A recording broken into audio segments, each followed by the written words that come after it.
Hello ladies and gents, back yet again with another tutorial. I'm going to be carrying on with sound effects. This will probably be called Warcraft Sound Effects Part 2. Part 1 primarily dealt with how to access the Warcraft sounds.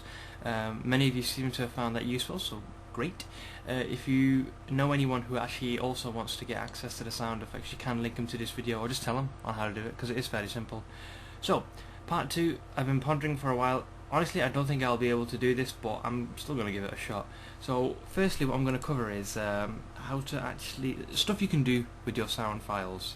So, here I've got a little project going. I've got 2 video tracks, and I've got a white background, and I've got an audio clip. You don't need to worry about what the clip's about, because I'm just going to show you rather what you can do with the actual clip. To import it is the same thing. If you want to insert a video track, you simply right-click here and choose. Audio track. You right click and select insert audio track, and that's how you add one. So you can also delete one. This tab here, as you can tell, increases the volume. So for example, when I use music, I have separate audio tracks for each piece of music, and I can then adjust the volume whichever way I want, so the music never overlaps the voice or the sound effects. It's just a good way to get the correct balance. So if you find your music's too loud, you can always just tone it down here, but usually I have it cranked fairly high. The pan function essentially decides where you want the sound to play from. So right now it's in the center, so the sound will be distributed equally. So if it's speakers, it'll play, you know, at the same volume from both the left and the right speakers, or if it's headset, from the left earpiece and the right earpiece. If for any reason you want to alter that, you can always just crank it 100% or whatever to the left, so all the sound output will be on the left hand side, and of course vice versa, but usually that is in the center, so it's best if you leave that there. Next up, I've got a random audio clip here which I've dragged and dropped just like I would with video footage. Okay, quick tips. You can, if you want to, extend the duration of the audio clip or speed it up, like the same way you would do with a video clip. So if you hold down the control key and mouse over the edge, if you hold down the left click button and drag, you can actually drag and extend the sound, or if you want to speed it up, you can do it like this. So you might be thinking, oh, why will that come in handy? Well, sometimes it does, particularly when I do a voice like Deceitful's, because since I lower the pitch, the actual clip itself slows down monstrously. So what I do is I hold the control button and move it forward, so he still maintains that deep voice, but the speed at which he speaks is more realistic, because you'd be surprised just how slow the original clip is. Also, what you can do is, normally, on most occasions, on all audio tracks, I have the volume on full. The reason why is I want maximum output. Then what I do is I mouse over the very top of my audio clip, and you can see you've got this hand symbol, and I reduce it. You can lower it like this. This only affects this clip, and I can adjust it whenever I want. So that way I don't have to make countless video tracks to get the exact volume I want. So all I have to do is just lower this. So that just means that for this particular audio clip, I want it to play at this volume. So it really does come in handy. Another thing you can do is you can split the audio track. I use excuse me, I use the split option when I want to sync, voice sync, rather lip sync. You know, when the characters do the talking animation, I want it to match the audio as much as possible.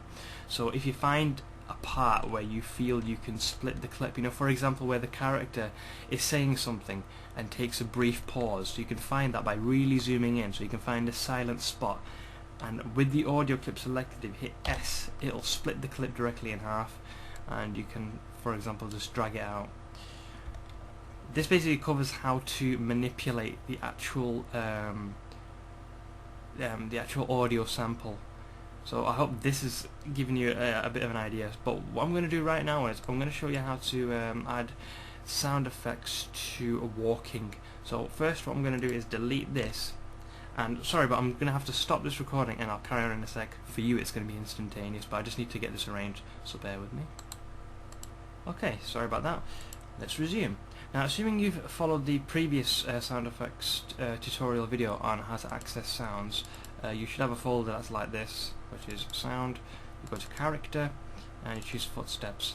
Now you'll have a list like this, and I want you to scroll down to the M-foot medium large section. Those are the footsteps that are ideal for walking, I find. So you just click and drag and pick a set number, so this will do, and you drag them into the timeline. Now they'll be very clumped up together.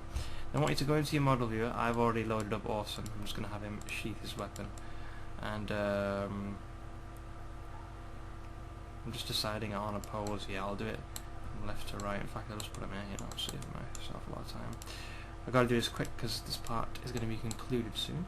So, okay, I'll hit record and I'll just get a couple of steps.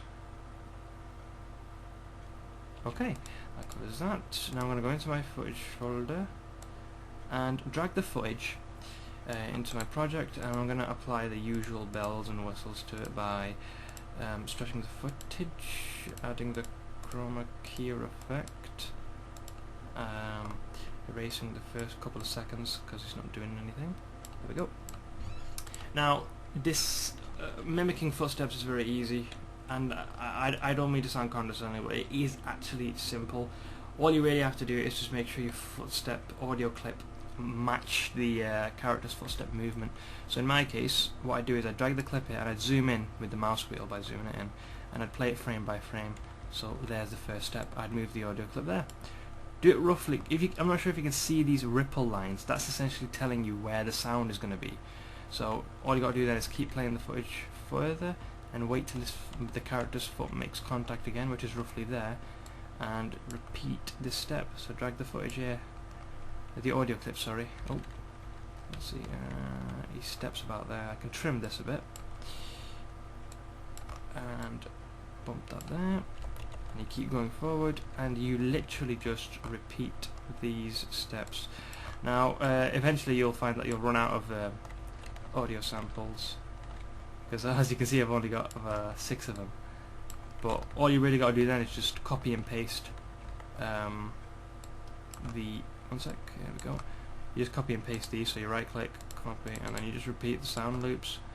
It's all a matter of just matching the footsteps. So I'm concentrating rather intently here, this is what I'm like. And that's the last footstep, so I'll copy the second one there. And that's it. That is footsteps. Now I'm just going to render this clip out, because since I'm using headphones, you won't hear it if I play it now. I'll be the only one who's hearing it. So this is the result. Now after you've watched this clip, I'm going to move on to, I'm probably going to make a part 3, but this time I'm going to try and address how to have voice clips. So it'll be tricky to do, but hopefully this final clip will give you an idea as to how syncing up audio with your footage works. So thanks for watching. Bye bye.